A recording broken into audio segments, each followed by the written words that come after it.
Hello everyone, इस video में हम आरआरबी एनटीपीसी का जो पेपर 3 अप्रैल 2016 की शिफ्ट 1 में हुआ था उसमें जो मैथ के क्वेश्चन पूछे गए थे वो सारे मैथ के क्वेश्चन इस वीडियो में सॉल्व करेंगे। तो चलिए वीडियो को शुरू करते हैं। फर्स्ट क्वेश्चन है 7500 रुपये पर 2 वर्ष 4 महीनों के लिए 12% वार्षिक की दर से चक्रवृद्धि ब्याज निकटतम रुपये में ज्ञात करें। इस ब्याज की गणना वार्षिक आधार पर की जाती है। देखिए, मूलधन कितना है? मूलधन है 7500 रुपये। ठीक है। समय कितना है? 2 वर्ष। ठीक है। और 4 महीने को मैं क्या करता हूँ, 4 महीने को मैं साल में कन्वर्ट करूँगा तो 12 से डिवाइड, यानी 1/3। ठीक है ना, ये क्या हो जाएंगे? वर्ष, यानी 2 वर्ष और 1/3 वर्ष। ठीक है ना, ये समय है। दर कितनी है? दर है 12%। ठीक है, तो हमें क्या निकालना है? और ब्याज क्या है? चक्रवृद्धि ब्याज। ठीक है, चक्रवृद्धि ब्याज में क्या होता है? ब्याज के ऊपर ब्याज मिलता है। ठीक है ना, तो फर्स्ट ईयर में यानी पहले साल में 7500 रुपये के ऊपर 12% के हिसाब से कितना ब्याज मिलेगा? देखिए, 7500 गुना 12/100, 2 जीरो से 2 जीरो कैंसिल, 75 की 12 से गुना करूँगा तो मेरे पास आएगा 900 रुपये। ठीक है ना, जो 7500 रुपये पे ब्याज कितना मिला फर्स्ट ईयर में, यानी पहले साल में 900 रुपये। दूसरे साल में कितने मिलेंगे? 7500 रुपये पर फिर से 900 रुपये ब्याज मिला। ठीक है, लेकिन ब्याज के ऊपर ब्याज भी मिलेगा क्योंकि चक्रवृद्धि ब्याज है। तो 900 का 12% कितना होता है? 900 गुना 12/100, 2 जीरो से 2 जीरो कैंसिल हो जाएगी, 12 निमे 108।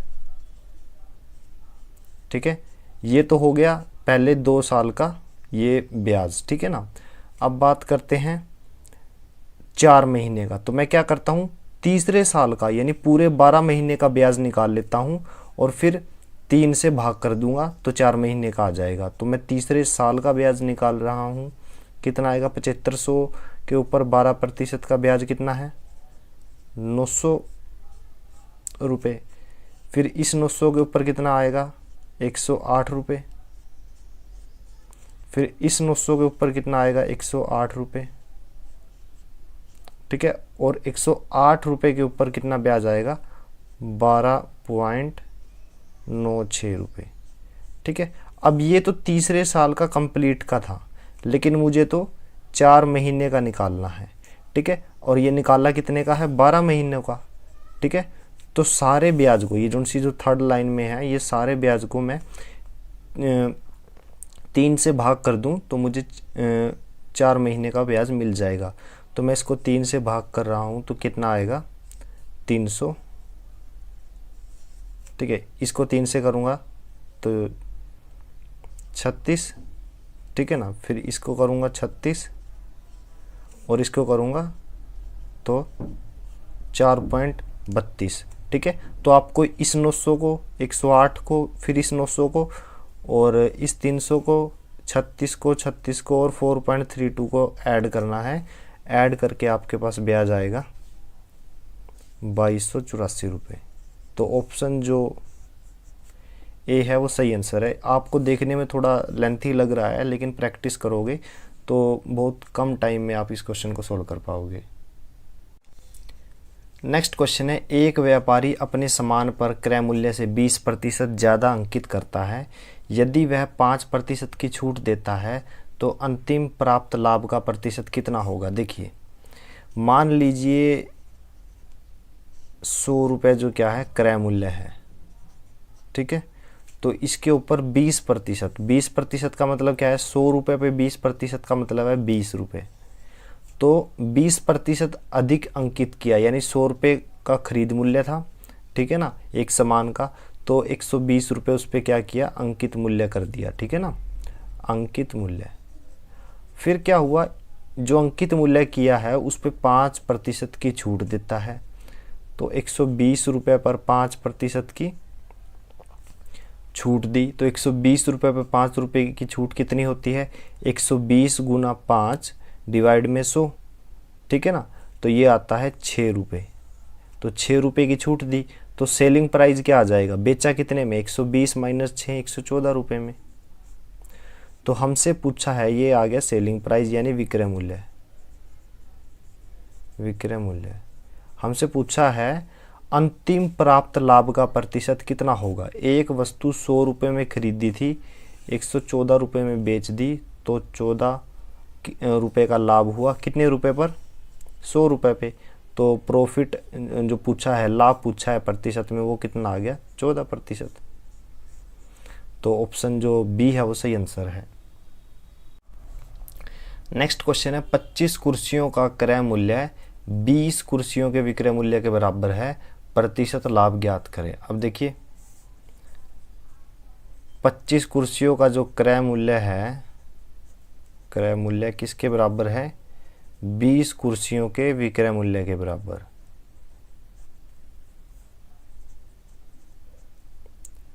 ठीक है, अब करिए क्या, विक्रय मूल्य क्रय मूल्य के डिवाइड में लेके जाइए और 25 को 20 के डिवाइड में लेके आइए। ठीक है, तो मेरे पास आ गया क्रय मूल्य डिवाइड में विक्रय मूल्य। ठीक है, किसके बराबर है, 20/25। ठीक है, अब देखिए अगर किसी वस्तु का क्रय मूल्य 20 रुपये हो तो विक्रय मूल्य कितना होगा, 25। दोनों का डिफरेंस क्या है, 25 माइनस 20 5 रुपये, यानी 5 रुपये का क्या है, लाभ। ठीक है, यानी प्रॉफिट। तो प्रॉफिट कितने रुपए के ऊपर है, प्रॉफिट होता है क्रय मूल्य पे, यानी 20 रुपये के ऊपर है। तो लाभ प्रतिशत क्या होता है, लाभ प्रतिशत का फॉर्मूला होता है लाभ जो कि 5 रुपये का है डिवाइड में क्रय मूल्य। क्रय मूल्य कितना है, 20 गुना 100, 20 से कैंसिल हो जाएगा, तो 5 × 5 25%। 25% क्या आ गया, लाभ। तो ऑप्शन सी जो है वो सही आंसर है। नेक्स्ट क्वेश्चन है, दो क्रमागत सम संख्याओं का लघुत्तम समावर्तक यानी एलसीएम 144 है, संख्याएं ज्ञात कीजिए। तो हमें एक फॉर्मूला पता होता है, दो संख्याएं मान लीजिए वो x और y है। ठीक है, तो दोनों की गुना किसके बराबर होगी, एलसीएम के और एचसीएफ की गुना के। ठीक है, अब हमने दो संख्याएं मान ली x और y, एलसीएम हमें दिया गया है। ठीक है, एचसीएफ हमें नहीं पता। देखिए दो लगातार सम संख्याएं कौन सी हो सकती है, अगर मैं कहूँ एक संख्या 10 है तो दूसरी कौन सी होगी, 12। अगर मैं ये कहूँ कि एक संख्या 14 है तो दूसरी क्या होगी, 16। अब कोई भी लगातार दो सम संख्याएं लीजिए, हमेशा उनमें कॉमन मिलेगा एक नंबर, वो क्या है, 2।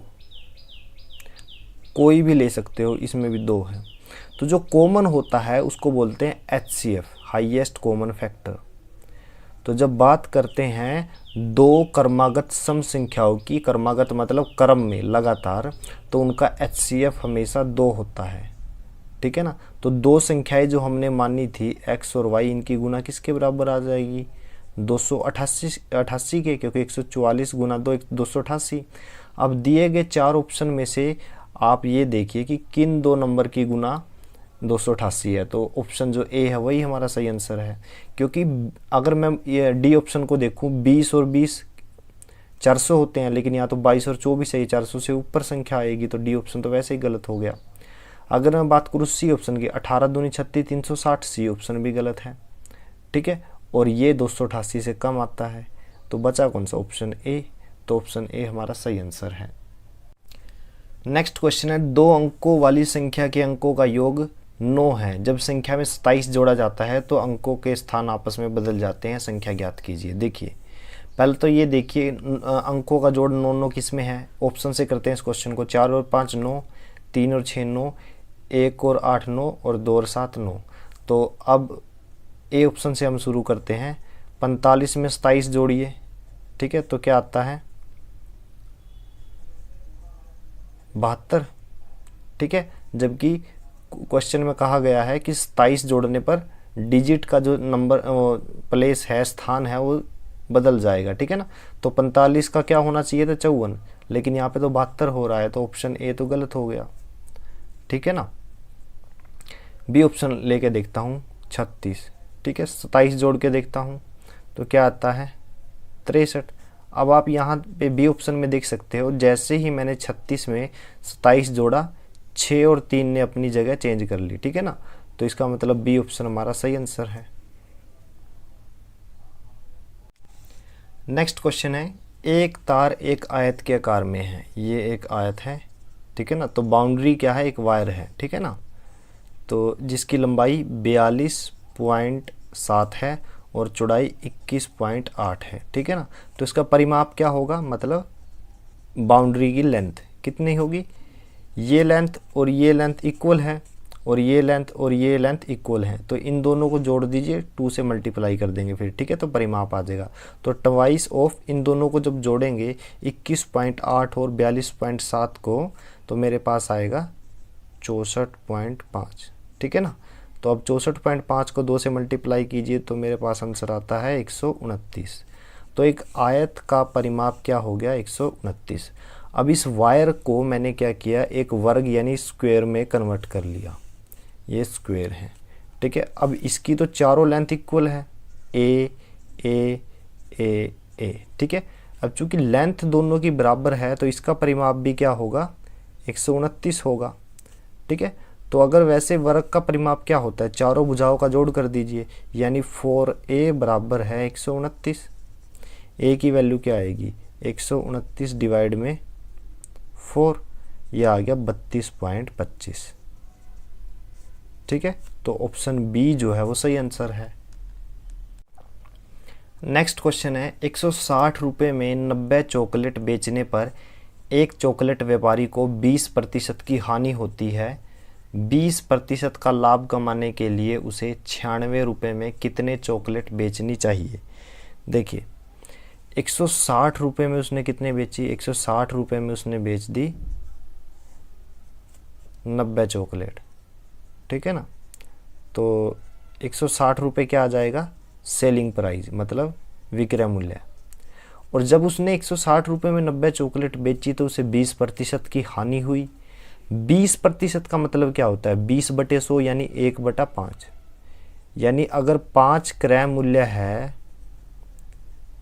मूल्य है और 1% जो एक ऊपर दिया गया वो हानि है, तो सेलिंग प्राइस क्या होगा, 5 रुपये पर 1 रुपये का नुकसान उठाया तो बेचा कितने में है, 5 - 1 4, तो 4 क्या आ जाएगा, सेलिंग प्राइस, ठीक है। 20% हानि का तो यही मतलब है। तो 4 यूनिट क्या आ गया, सेलिंग प्राइस, बट एक्चुअल में सेलिंग प्राइस 160 है। तो 4 यूनिट बराबर है 160 रुपये के। 1 यूनिट किसके बराबर आ जाएगा, 160 के डिवाइड में 4 यानी 40 रुपये के। तो क्रय मूल्य हमें निकालना है, क्रय मूल्य निकालिए। क्रय मूल्य कितना है, 5 यूनिट। तो 5 यूनिट की वैल्यू क्या हो जाएगी, 40 × 5 यानी 200 रुपये, ठीक है। तो ये तो सेलिंग प्राइस था 90 चॉकलेट का, ठीक है ना। जबकि खरीद मूल्य कितना था, 200 रुपये। 200 रुपये में 90 चॉकलेट खरीदी थी और 160 रुपये में बेच दी, जिससे हमें 20% की हानि हुई। तो अब हमें 90 चॉकलेट का क्रय मूल्य पता है, ठीक है ना। अब मैं बात करूं अगर सिर्फ 90 चॉकलेट की, ठीक है ना। तो मैंने 200 रुपये में 90 चॉकलेट खरीदी, ठीक है। तो उसको कितने रुपए में, कितने प्रतिशत के लाभ पर बेचना है, 20% के लाभ पे, ठीक है ना। तो 200 रुपये का 20% कितना होता है, 40 रुपये, ठीक है ना। तो इन यहाँ पे 40 रुपये, तो इस 90 चॉकलेट को मुझे कितने रुपए में बेचना पड़ेगा, 240 रुपये में। देखिए 200 रुपये खरीद मूल्य था 90 चॉकलेट का, मुझे 240 रुपये में इसको बेचना पड़ेगा। अब थोड़ी स्टेटमेंट लगाइए। अब स्टेटमेंट क्या है कि 240 रुपये में 20% का लाभ कमाने के लिए 90 चॉकलेट बेची जाती है। 20% का लाभ कमाने के लिए 90 चॉकलेट बेची जाती है। तो 1 रुपये में कितनी चॉकलेट बेची जाएगी, 90/240। हमें तो निकालना है कि 96 रुपये में कितनी चॉकलेट बेचनी चाहिए। तो 1 रुपये में 90/240, तो 96 में कितना होगा, 90 डिवाइड में 240 गुना 96। ठीक है, तो 8 पे कैंसिल, 8 1 8, 8 दूनी 16, 8 तिये 24, 30 तिये 90, 12 तिये 36, यानी 36 चॉकलेट। अगर आप चाहते हो कि 20% का लाभ हो तो 96 रुपये, जो इन्हें पूछा है कि 96 रुपये में कितनी चॉकलेट बेचनी होगी, तो ऑप्शन कौन सा है, बी। तो ऑप्शन बी जो है वो सही आंसर है।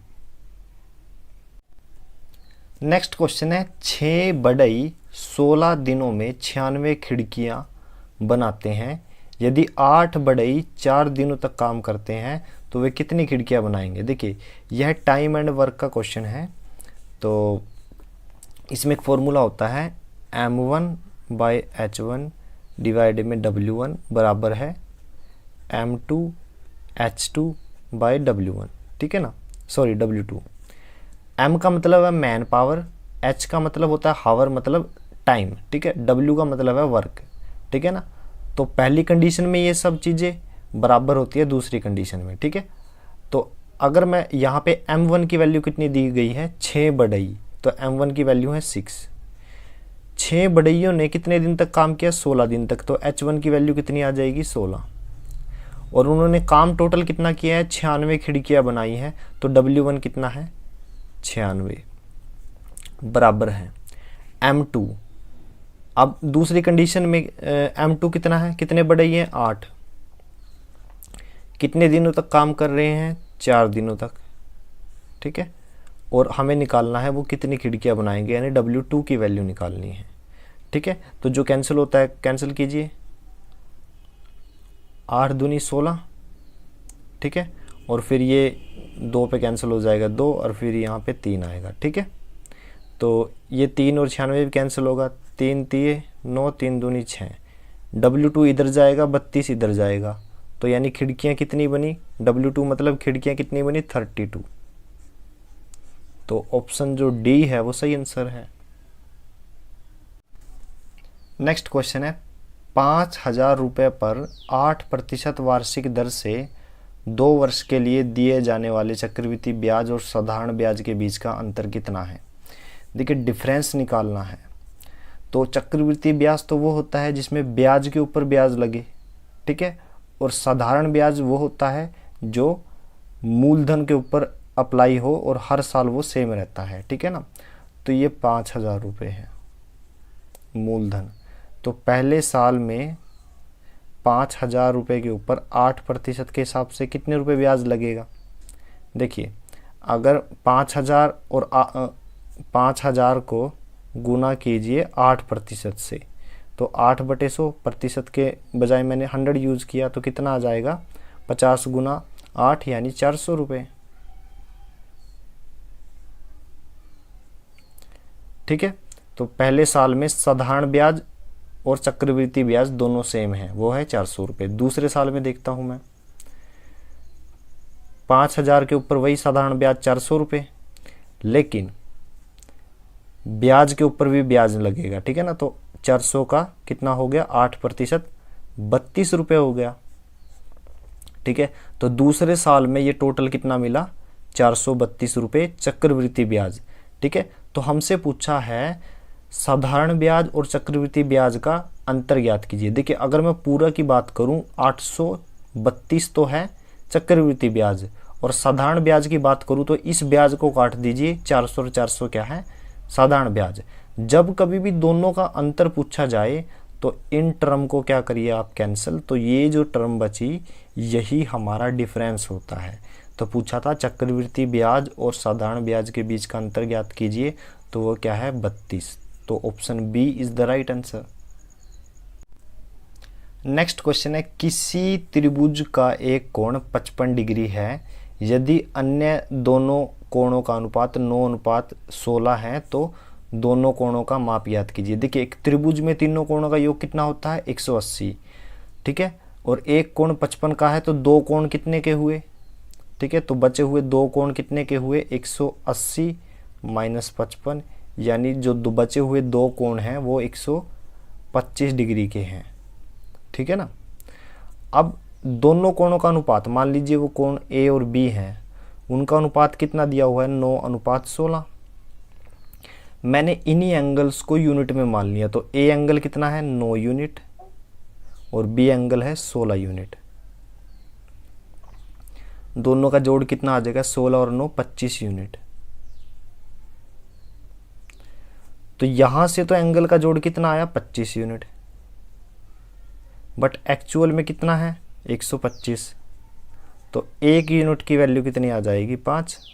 125/25 यानी 5, ठीक है। तो ए एंगल कितने का था, 9 यूनिट का था, तो एक यूनिट की वैल्यू 5 है, तो 9×5 = 45। तो ए एंगल कितनी डिग्री का आ गया, 45। और बी एंगल जो 16 यूनिट का था, 16×5 = 80 डिग्री। तो 45 और 80 डिग्री, ऑप्शन जो डी है वो सही आंसर है। नेक्स्ट क्वेश्चन है, संजय और जेकोब एक ही बिंदु से विपरीत दिशाओं में 7 मीटर पर सेकंड तथा 5 मीटर पर सेकंड की गति से दौड़ना शुरू करते हैं। 42 मिनट बाद वे एक दूसरे से कितनी दूरी पर होंगे। मान लीजिए ये पॉइंट है, संजय जो है लेफ्ट साइड में मूव करता है और जेकोब जो है वो राइट साइड में। संजय की जो स्पीड है 7 मीटर पर सेकंड है और जेकोब की 5 मीटर पर सेकंड, यानी संजय 7 मिनट की दूरी तय करता है 1 सेकंड में, जेकोब जो है 5 मिनट की दूरी तय करेगा 1 सेकंड में, ठीक है। तो हमसे पूछा गया है 42 मिनट बाद वे एक दूसरे से कितनी दूर है। देखिए 42 मिनट को अगर मैं सेकंड में कन्वर्ट करूं तो मुझे 60 से मल्टीप्लाई करना पड़ेगा, ये आगे सेकंड, यानी 1 सेकंड में संजय, यानी यहाँ से 1 सेकंड में संजय 7 मीटर चलता है, तो इतने सेकंड में कितना चलेगा, 7 × 42 × 60, ठीक है। और जेकोब कितना चल जाएगा, यहाँ पे 1 सेकंड में वो 5 मीटर चलता है, तो इतने सेकंड में 5 × 42 × 60। अब ये दोनों यहाँ पे और यहाँ पे पहुँच चुके हैं, ठीक है ना। ये यहाँ से यहाँ तक की डिस्टेंस ये है और यहाँ से यहाँ तक की डिस्टेंस ये है। हमसे पूछा है इन दोनों के बीच की डिस्टेंस निकालिए, तो दोनों को जोड़ दीजिए। जब मैं दोनों को जोड़ूंगा तो आप देखिए ये वाला फैक्टर और ये वाला फैक्टर दोनों सेम है, तो ये मैंने दोनों कॉमन ले लिया, 42 × 60, ठीक है। गुना में इन यहाँ ब्रैकेट में दोनों जोड़ में आएंगे, 5 और 7 कितना होते हैं, 12। तो ये दूरी आ गई। ये दूरी किस में आई है, मीटर में। ऑप्शन में देखिए आप सब जगह किलोमीटर दिया हुआ है, ठीक है। मीटर को किलोमीटर में बदलने के लिए 1000 से आप क्या करिए, डिवाइड कर दीजिए, ठीक है।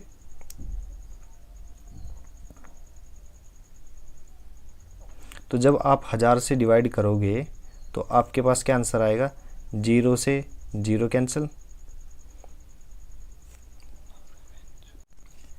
नेक्स्ट क्वेश्चन है, संजय और जेकोब एक ही बिंदु से विपरीत दिशाओं में 7 मीटर पर सेकंड तथा 5 मीटर पर सेकंड की गति से दौड़ना शुरू करते हैं।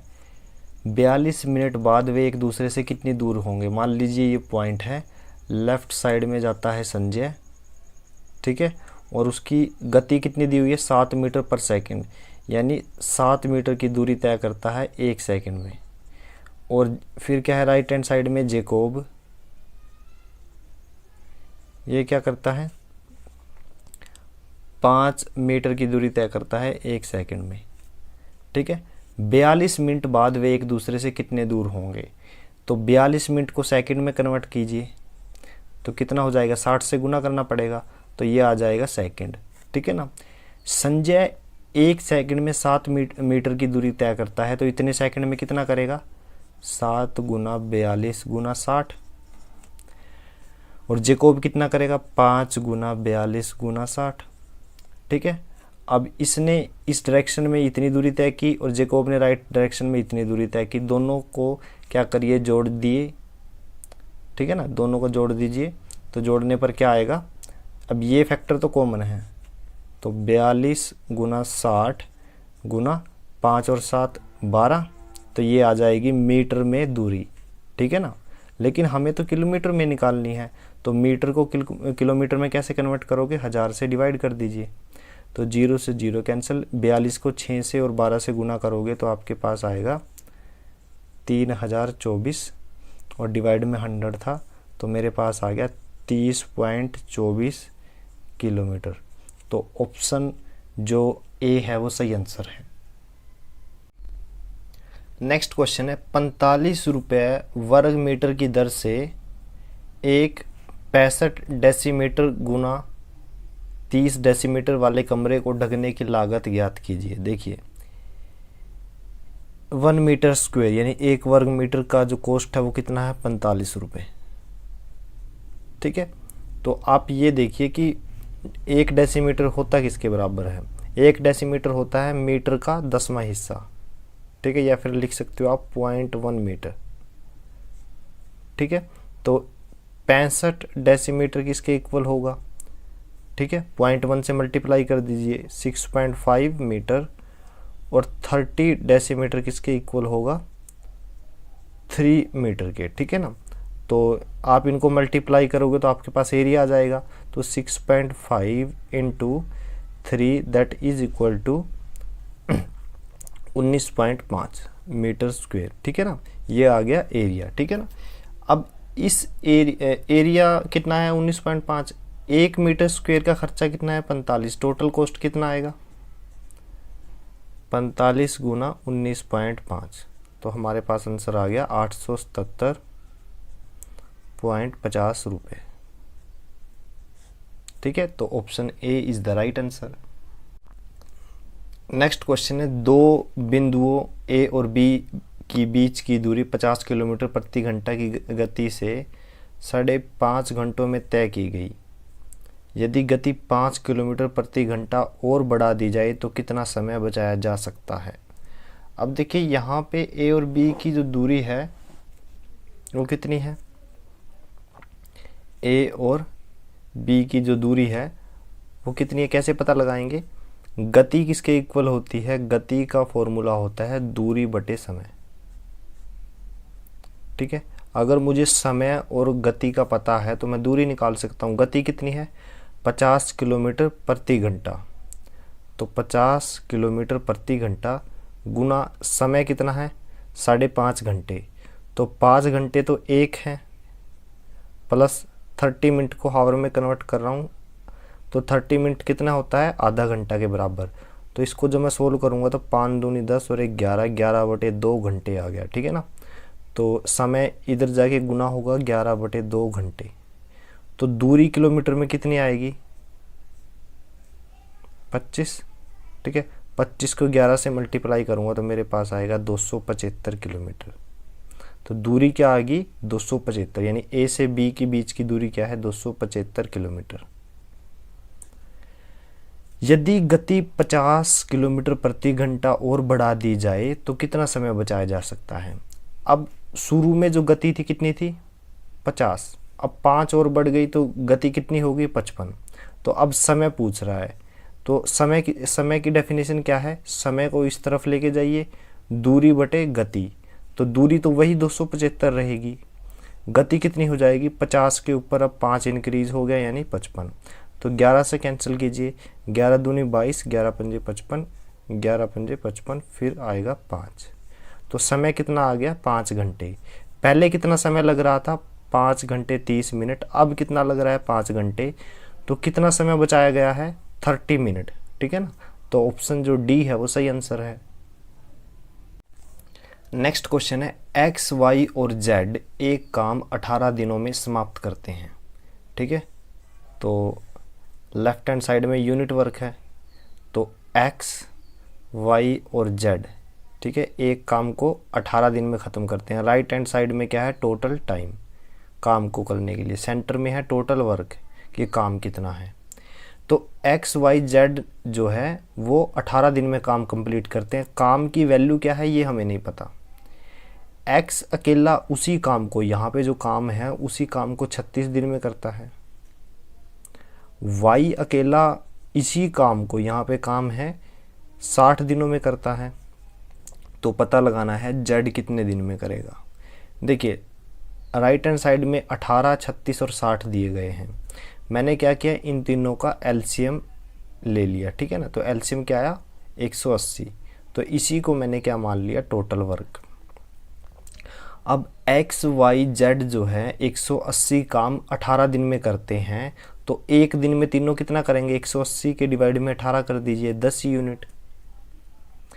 एक्स जो है 36 दिन में 180 काम करता है, तो एक दिन में, यूनिट वर्क का मतलब होता है एक दिन का काम, ठीक है ना। तो एक दिन में कितना करेंगे, 180 बटे 36, 5 यूनिट काम। वाई जो है 60 दिन में काम करता है, तो एक दिन में कितना करेगा, 180 बटे 60, 3 यूनिट, ठीक है। अब हमें निकालना है जेड जो है कितने दिन में काम कंप्लीट करेगा, ये वाली वैल्यू निकालनी है। तो लेकिन हमें तो ये भी नहीं पता कि यूनिट वर्क कितना है, कैसे निकालोगे।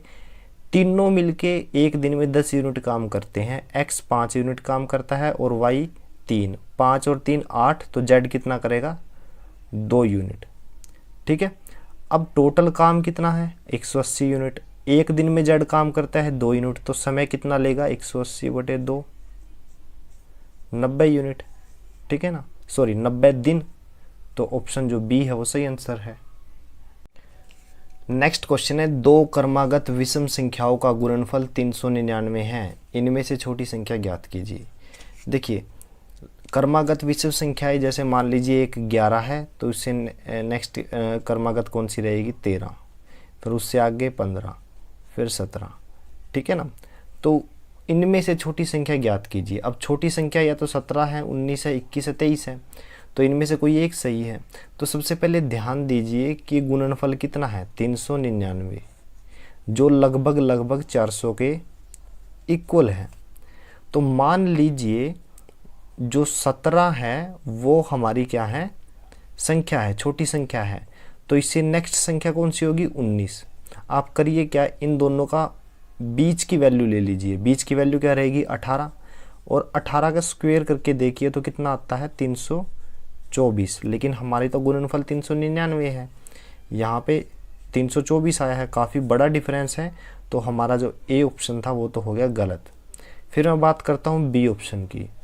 छोटी संख्या क्या है, 19। 19 से नेक्स्ट जो विषम संख्या आएगी वो क्या आएगी, 21। इनके बीच का जो नंबर है वो कितना है, 20। 20 का स्क्वायर करिए कितना आएगा, 400। देखिए 400 और ये भी 400, ठीक है। तो इसका मतलब वे दो संख्याएं कौन कौन सी है, 19 और 21, जिनकी गुणा 399 के इक्वल आएगी। लेकिन इनमें से छोटी संख्या ज्ञात करनी है, तो छोटी संख्या क्या है, 19। तो ऑप्शन बी जो है वो सही आंसर है। नेक्स्ट क्वेश्चन है, विज्ञान की एक परीक्षा में छात्रों द्वारा प्राप्त अंकों का औसत क्या है। देखिए ये अंक दिए गए हैं, हमें औसत निकालना है, ठीक है। औसत का फॉर्मूला क्या होता है, ये जो अंक दिए गए हैं इनका जोड़, तो अंकों का योग, ठीक है ना, और डिवाइड में अंकों की संख्या। इनको जोड़ोगे 1 2 3 4 5 6 7 8 9 10 11 12 13 14 15, 15 अंक हैं, ठीक है ना। तो जोड़ मैंने पहले से ही किया हुआ, जोड़ कितना आएगा, 822, ठीक है, और डिवाइड में क्या रहेगा, 15, ठीक है। तो आंसर क्या आएगा, 54.8। तो ऑप्शन जो ए है वो सही आंसर है। नेक्स्ट क्वेश्चन है, 5 अंकों की छोटी से छोटी संख्या क्या है। ये सारी की सारी संख्या 5-5 अंकों की है, जो 12, 24, 48, 60 और 96 से पूर्ण विभाजित होती है। मतलब हमें कोई एक संख्या निकालनी है, यानी 4 ऑप्शन में से कोई एक सेलेक्ट करनी है जो 12, 24, 48, 60 और 96 से भाग हो, ठीक है।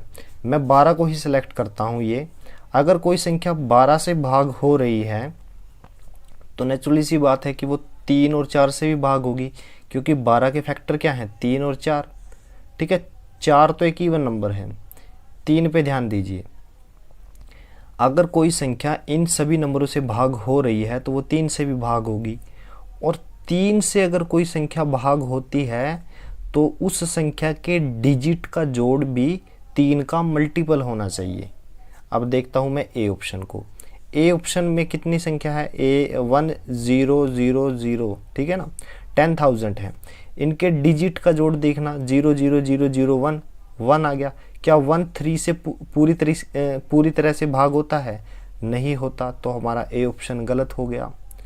बी ऑप्शन में देखता हूँ, डिजिट का जोड़ देखिए, 2 और 4 और 2 6 और 1 7 है।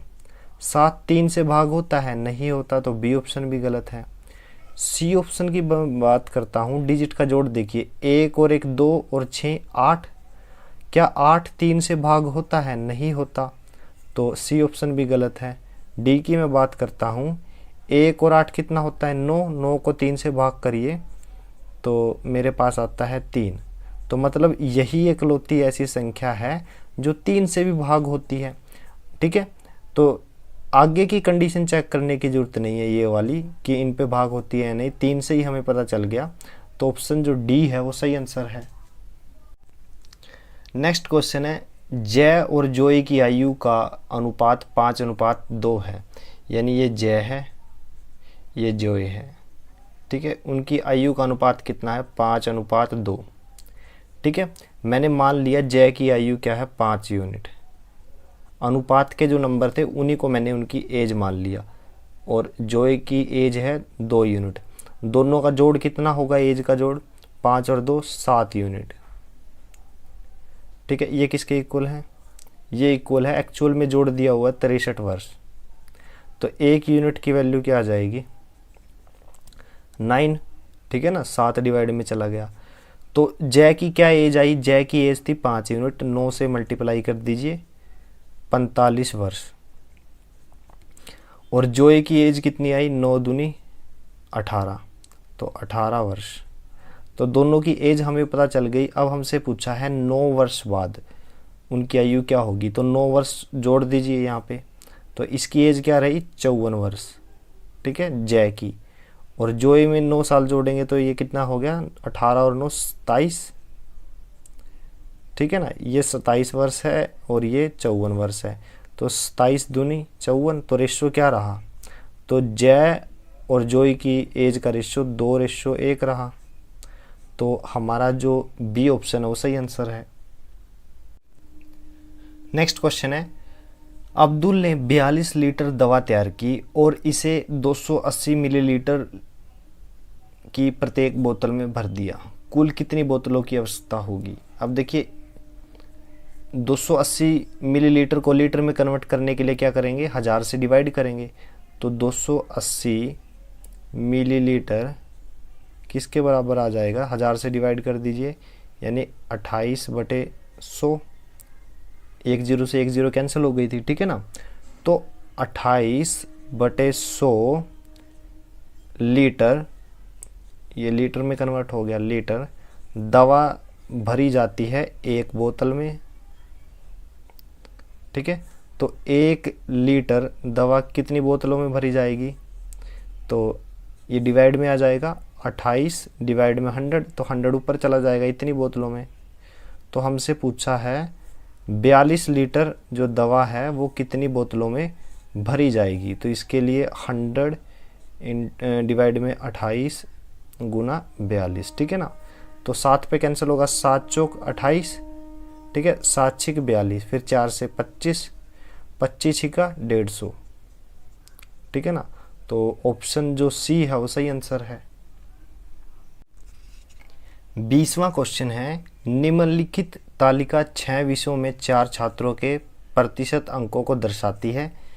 6 विषय हैं, ठीक है ना, गणित, विज्ञान, इतिहास, भूगोल, अंग्रेजी और हिंदी, और 4 छात्र हैं। ठीक है, तो उनके द्वारा प्राप्त अंकों को दिखाती है।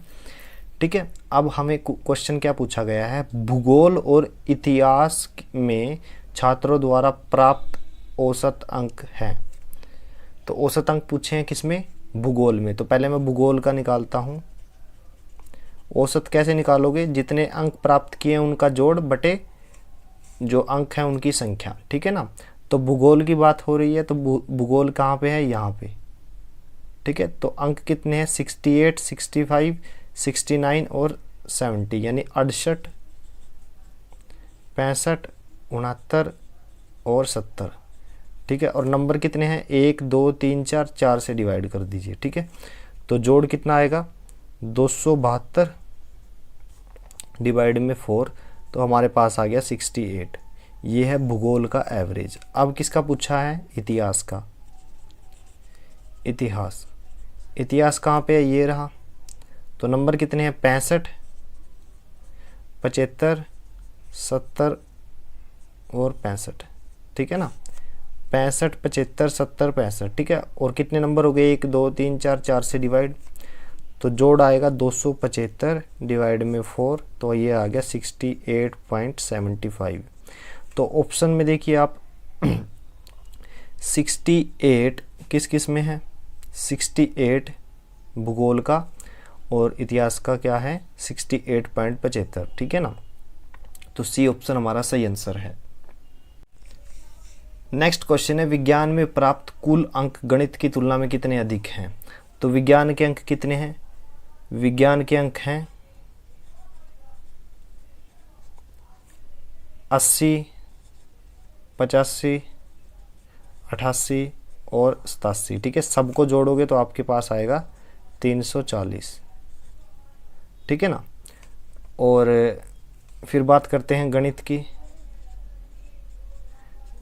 गणित में कितने हैं देखना, 75, 80, 82 और 78। इन सबको जोड़ोगे तो आपके पास आएगा 315। हमें इन दोनों का डिफरेंस पूछा है, तो 340 माइनस 315 कितना आ गया? 25, ठीक है ना। तो हमारा जो सी ऑप्शन है वो सही आंसर है। नेक्स्ट क्वेश्चन है, सेम टेबल कुल उच्चतम अंक किसने प्राप्त किए? शमिता के ये जो मार्क्स हैं इनको ऐड कर लीजिए। तो शमिता ने कितने मार्क्स प्राप्त किए हैं? 425, ठीक है। समिता, ठीक है ना। ये थोड़ा प्रोनाउंसिएशन में थोड़ा डिफरेंस है, ठीक है ना। तो इसने लिए हैं 445। फिर है शिल्पा। शिल्पा ने कितने मार्क्स लिए हैं? ये सारे जोड़ दीजिए, ठीक है ना। ये मैंने पहले से ही जोड़ के रखे हुए हैं। इसके बाद है शीला, तो उसने जो मार्क्स लिए हैं 449, ठीक है। तो हमसे पूछा गया किसने सबसे ज़्यादा अंक प्राप्त किए? तो हमारा जो सी ऑप्शन है शिल्पा, वो सही आंसर है। नेक्स्ट क्वेश्चन है, निम्नलिखित ग्राफ गणित में 5 छात्रों द्वारा प्राप्त अंकों को दर्शाता है। ये 5 छात्र हैं, 1 2 3 4 5, और यहाँ पे जो अंक दिए गए हैं ये इन 5 छात्रों ने प्राप्त किए हैं।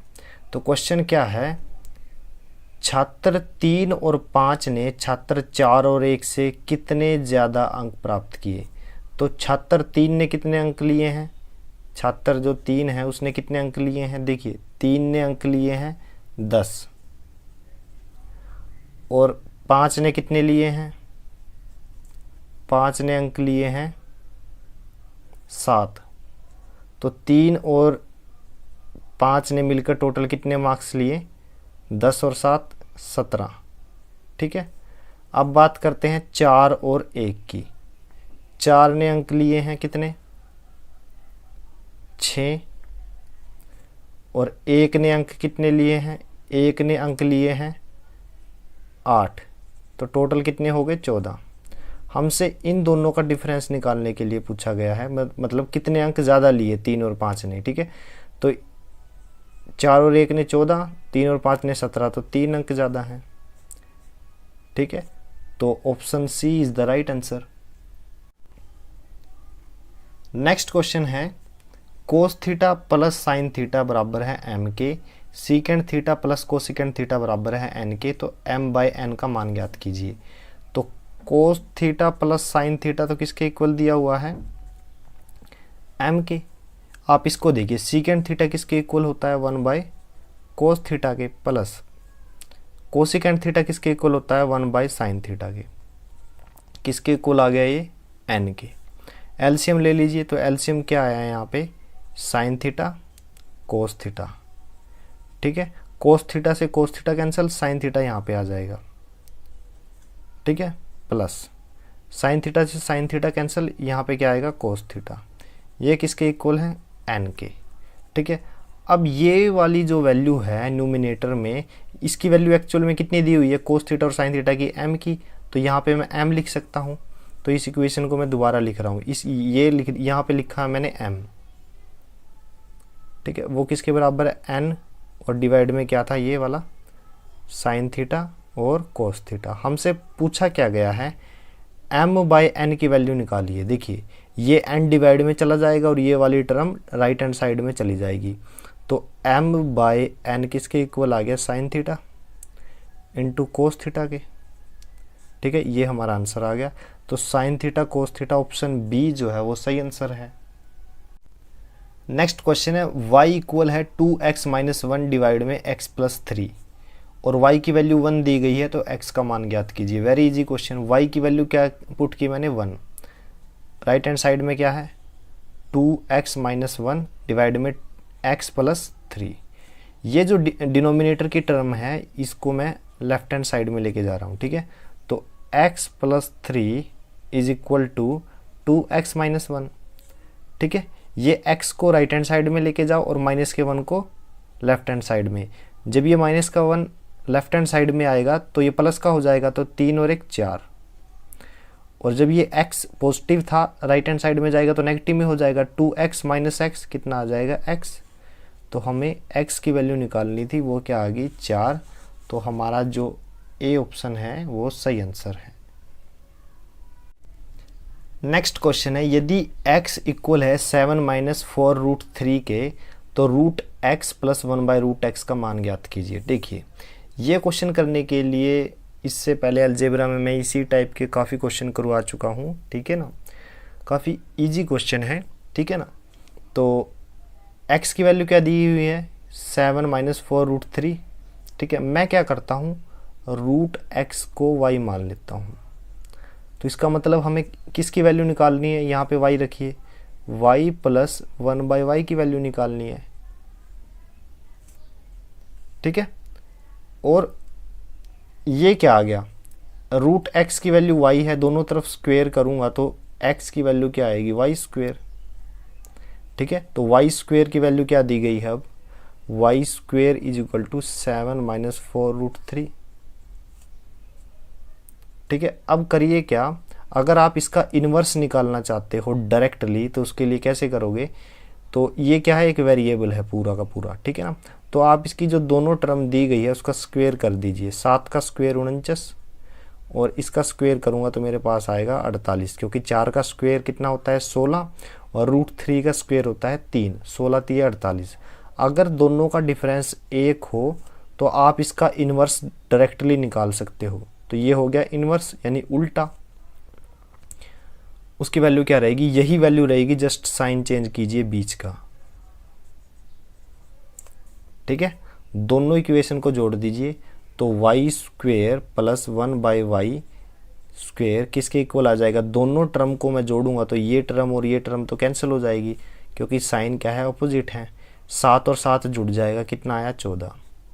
ठीक है, अब अलजेब्रा में ये जो क्वेश्चन है बड़ा ही नॉर्मल क्वेश्चन है, इजी क्वेश्चन है। कैसे, y प्लस 1 बाई वाई जो कि हमें निकालना है, मान लीजिए ये t है। अगर ये t है तो इसकी वैल्यू पता क्या होती है, एक फॉर्मूला होता है t स्क्वेयर माइनस का 2।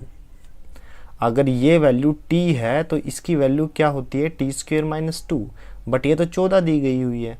ठीक है, तो यहाँ से t की वैल्यू कैसे निकालोगे, माइनस का 2 इधर जाके पॉजिटिव हो जाएगा, तो 14 और 2 कितना हुआ, 16।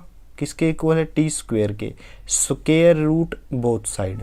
तो स्क्वेयर से स्क्वेयर रूट कैंसिल हो जाएगा, तो t की वैल्यू क्या आई, 4। ठीक है, तो t की वैल्यू 4 आई, तो यानी वैल्यू किसकी है ये 4, y प्लस 1 बाई वाई की, लेकिन y तो रूट x था, तो हमने वैल्यू क्या निकाली, root x plus 1 by root x की क्या आई है, 4। तो हमारा जो ऑप्शन सी है वो सही आंसर है। नेक्स्ट क्वेश्चन है, sine theta by 1 plus cos theta plus 1 plus cos theta by sine theta की वैल्यू फाइंड आउट कीजिए। तो करिए क्या, इन दोनों डिनोमिनेटर का मैं एलसीएम ले लेता हूँ, तो 1 प्लस का कोस थीटा और साइन थीटा, ये आ गया एलसीएम। तो इससे ये टर्म कैंसिल होगी, तो साइन का साइन के साथ करूँगा मल्टीप्लिकेशन, तो sine square theta plus sign से साइन कैंसिल, तो 1 प्लस कोस थीटा का क्या आ जाएगा, स्क्वायर। ठीक है, तो अब इसको सिंप्लीफाई करते हैं। साइन स्क्वेयर थीटा, इसको खोल लीजिए, a प्लस बी का स्क्वेयर किसके इक्वल होता है 1 plus cos square theta plus का 2 कोस थीटा, और डिवाइड में क्या है 1 प्लस का कोस थीटा और साइन थीटा।